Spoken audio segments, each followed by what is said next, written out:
Hi! Hello ladies, gents and cursed kitty victims. So I was playing Spelunky 2 for the fun of it recently and I got this temple level that just beautifully illustrates the point I want to make. Derek Hugh recently made a post about game balance between Tidepool and the temple. If you want all the details, you can check this Xanagear video in the description. But the bottom line is, he doesn't really consider the imbalance between the temple and the Tidepool and all the instantly murderous crocmen that can murder you in the temple as a big deal. He just likes how its difficulty is lopsided, but you know, he would be definitely open to a elixir buff since the reward from the stars challenge, since the elixir power level is so much lower than the incredible clone gun that I used to poo-poo all the time until I realized, hey, you can take this to the sunken city and get a million bombs and a million ropes. He doesn't really see it as a big deal, but he's definitely open to make the elixir a little bit more comparable. And I want you to look at this gameplay that is happening right now in your face as the best way to support my opinion on the matter. This is my opinion, but the temple should be the optimal path if you want the best run you can have. Because right now the temple is like the lesser option. The option you go with, oh man, I'm bored with Tidepool, I'm going to go switch it up to the temple. Maybe I'll get that alien compass and try it out that way.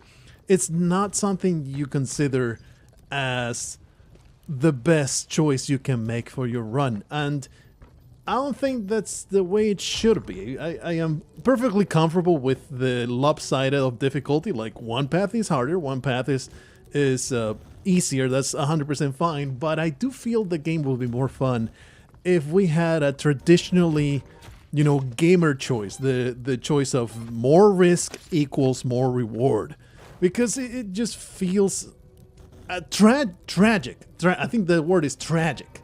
That there's this place that invites this incredibly challenging but hilarious gameplay with all the crush traps and all the insta-death monstrosities that can happen to you.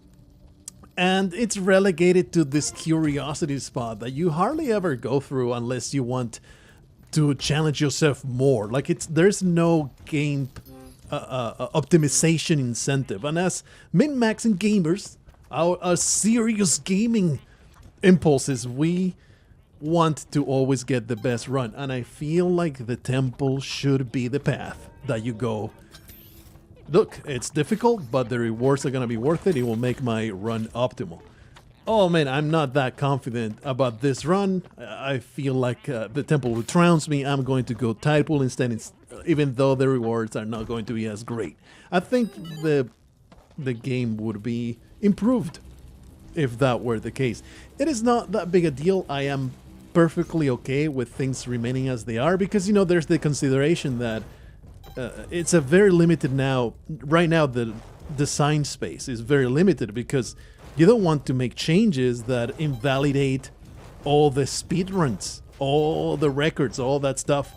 You're going to make a barrier in time where this is pre-patch, this is post-patch, and everything post-patch kind of has like a lower merit because you're playing with that temple buff. Now you got that extra thing that they added. Like, let's say they make the elixir immunity to poison, immunity to fall damage, or maybe it's not immunity to fall damage, but it doesn't instantly remove 90 health from you in the Cosmic Ocean. If they do that and then you beat the Cosmic Ocean with that buff, well, you got a post-patch victory, didn't you? It's not like the full Monty that you had in the vanilla pre-patch experience. So it limits that design space a little bit on what can you do really to make the temple worth it without making it feel like the game is different now and there's better tools to deal with everything. Now the game is easier and oh, you're a post-patch baby.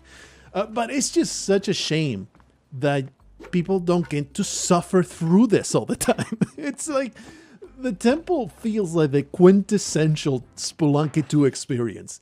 There are all these insta-death dangers. There's so many different, all the necromancers and resurrection, the sorcerers that shoot you, they have a homing onto your butt.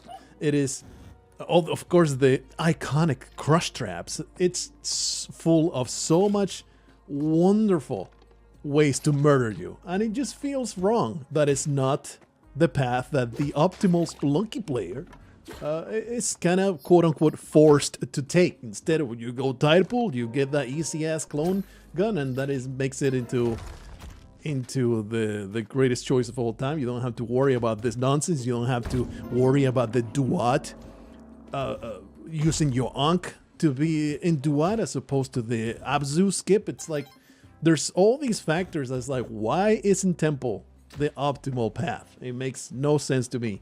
As a gamer, as a very serious gamer, it feels like a waste. It feels like the game is ass backwards in the current state of things. But you know, all that being said, I am perfectly okay. I'm at peace with nothing being changed. The game is great as it is. It's just a small change that I would like. I think the game should be different, but I am at peace with it not changing because, like I said, it's a complication. I honestly don't know what change you could possibly make that would not, in a way, invalidate the merit of, you know, oh, now you use the buffed item in the temple and you didn't get the real victory that all the spelunkers that came before you grabbed. So, you know, it's difficult. It's difficult to come up with something that would satisfy both sides of the argument. So the best and easiest solution is just don't touch it, right? Definitely another topic where I'm very, very curious as to what the community at large thinks, and of course you fellas in the comments. I do wonder, like, if you made a poll of every single video gamer that knows what this issue is about, where the percentages would lie. And then to finish this off, let me show you the wonderful experience that I had in the Cosmic Ocean. I had, you know, a great time until this happened, and then the run is over. Sometimes Derek Yu looks into your game experience and he says, "It is time for you to die."